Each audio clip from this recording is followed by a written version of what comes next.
Assalamualaikum warahmatullahi wabarakatuh. Selamat pagi, salam sejahtera untuk kita semua. Pada pembahasan hari ini, Ibu akan membahas tentang interior kantor. Meskipun pembelajaran kita melalui jarak jauh, Ibu berharap kalian tetap disiplin dalam mengerjakan tugas dan tetap bersemangat dalam pembelajaran.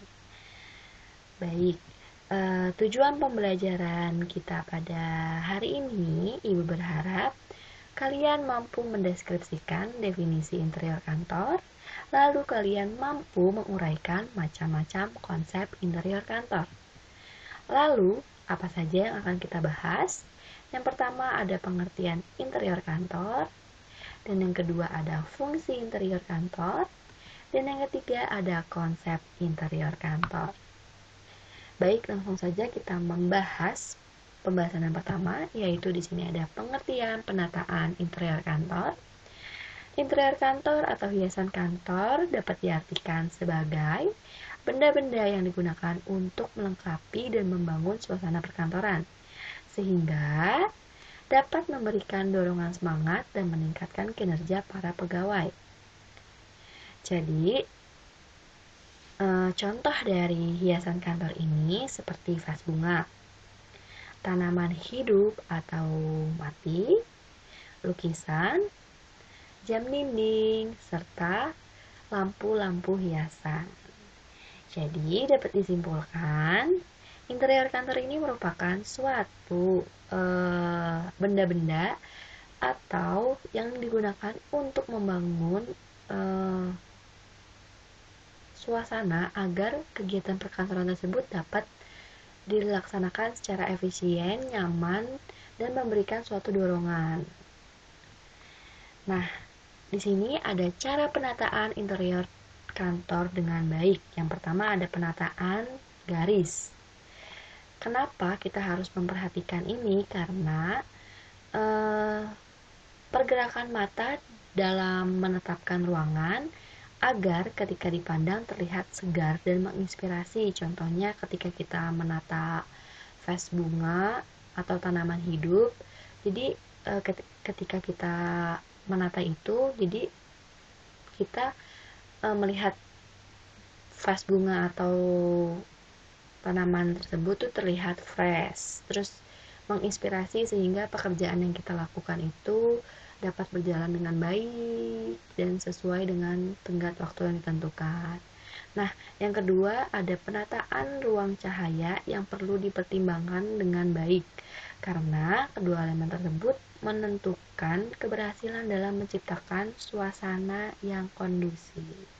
Nah, jadi penataan ruang dan cahaya ini perlu diperhatikan seperti lampu dalam ruang kantor itu biasanya lampu-lampu yang digunakan cukup terang, tidak remang-remang sehingga pekerjaannya dapat terselesaikan, tidak mengganggu pekerja.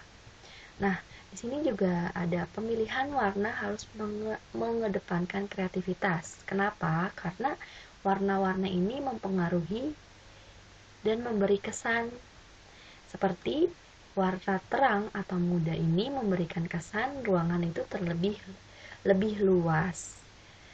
Nah, sedangkan warna gelap ini akan lebih menyerap cahaya sehingga suasana tersebut itu akan memberikan ruangan lebih besar seperti itu. Nah, yang terakhir di sini dalam menerapkan pola dan tekstur diperlukan kreativitas dalam mengkolaborasikan. Next, selanjutnya di sini ada fungsi desain interior kantor. Yang pertama ini, fungsinya menghadirkan suasana kantor yang nyaman, kondusif, serta membangkitkan semangat kinerja para pegawai. Fungsi lainnya yaitu menyediakan sarana dan prasarana untuk menunjang aktivitas perkantoran.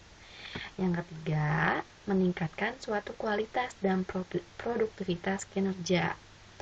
Kenapa? Karena jika interior tersebut nyaman, enak dipandang, pasti kualitas dalam pekerjaan juga semakin meningkat.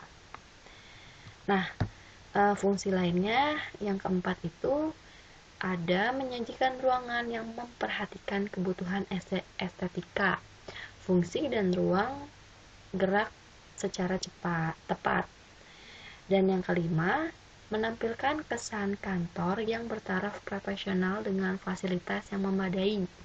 Jadi, jika interior kalian, interior perusahaan tersebut kekinian, modern, atau sesuai dengan konsepnya, maka akan dipandang atau terkesan lebih profesional dan good quality gitu. Nah, yang terakhir di sini menimbulkan rasa nyaman dan puas bagi pihak yang berkepentingan datang. Jadi, misalkan perusahaan tersebut didatangi oleh menteri atau yang lain-lain, dan pasti akan menimbulkan kesan rasa nyaman karena interiornya bagus. Nah, di sini ada konsep penataan interior kantor. Yang pertama itu ada konsep minimalis. Konsep minimalis ini merupakan konsep penataan ruang kantor dalam bentuk sederhana. Nah, dari konsep minimalis ini ada pun ciri-cirinya. Yang pertama, furniture dan perabot itu terbilang sederhana karena konsep ini lebih mementingkan tidak terlalu mementingkan furniture atau perabot. Jadi perusahaan tersebut yang memilih konsep minimalis hanya membutuhkan furniture dan perabot yang sederhana saja, tidak terlalu berlebihan. Dan yang kedua, pemilihan cat dindingnya itu menggunakan warna-warna netral seperti putih gading, abu-abu, coklat, krem, dan warna-warna netral lainnya. Yang ketiga, jika permukaan dinding ditutupi dengan wallpaper, maka menggunakan wallpaper dengan motif yang sederhana. Misalkan menggunakan wallpaper dengan motif tidak terlalu mencolok atau tidak terlalu benda-bendanya yang besar-besar, motif-motifnya seperti itu. Konsep dari penataan interior minimalis ini banyak digunakan di suatu perusahaan karena perawatannya juga cukup terjangkau, tidak terlalu mahal. Nah, di sini ada ada contoh konsep dari minimalis. Kalian bisa lihat di sini hanya menggunakan cat dinding berwarna putih dan menggunakan furniture dan perabot yang terbilang sederhana. Kalian bisa melihat di sini. Next, kita akan membahas konsep kontemporer. Nah, konsep kontemporer ini merupakan suatu konsep ruang kantor dengan memadukan tema masa kini dan masa yang akan datang. Biasanya konsep kontemporer ini digunakan suatu perusahaan e-commerce atau perusahaan-perusahaan kekinian. Nah, adapun beberapa ciri dalam konsep kontemporer ini seperti konsep ini hanya berfokus pada satu warna. Warnanya itu netral, seperti putih gading, biru keabu-abuan, krem, coklat, dan warna lainnya. Serta pemilihan furniturnya itu terbuat dari bahan kayu, logam, dan kaca yang bercorak tidak terlalu berlebihan. Yang terakhir, pencahayaan lampu tidak terlalu terang. Biasanya konsep kontemporer ini menggunakan lampu seperti warm light gitu. Jadi seperti warna kuning tapi tidak terlalu redup seperti itu. Nah, di sini ada contoh konsep kontemporer, kalian bisa lihat sendiri. Hanya menggunakan cat dinding yang netral seperti abu-abu dan hanya menggunakan furniture atau perabot bercorak kayu dan tidak berlebihan. Nah, Selanjutnya ada konsep retro. Nah, konsep retro ini biasanya digunakan oleh suatu perusahaan-perusahaan yang dengan menggunakan konsep terinspirasi dari tren masa lalu dengan bernuansa vintage.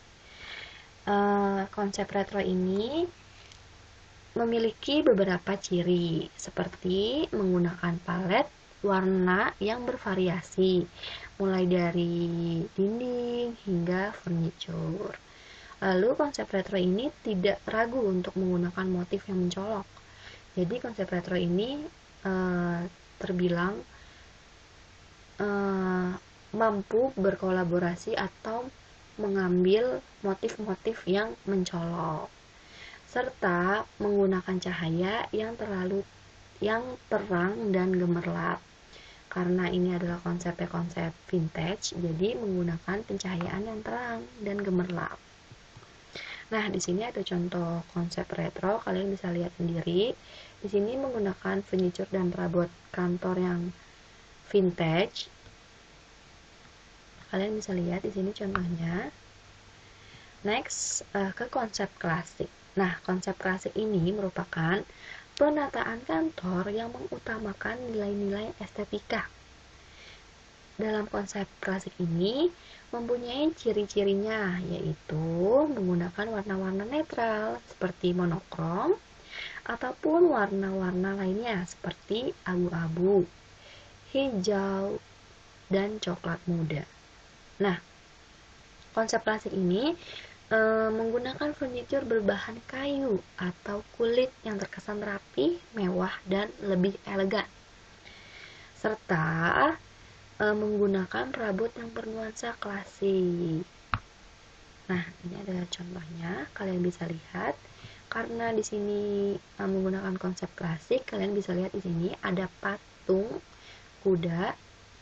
Nah, ini merupakan suatu furniture atau perabot kantor yang klasik.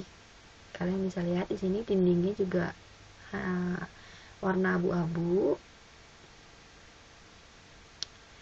Nah, sekian pembahasan tentang pengertian, fungsi, dan konsep-konsep interior kantor.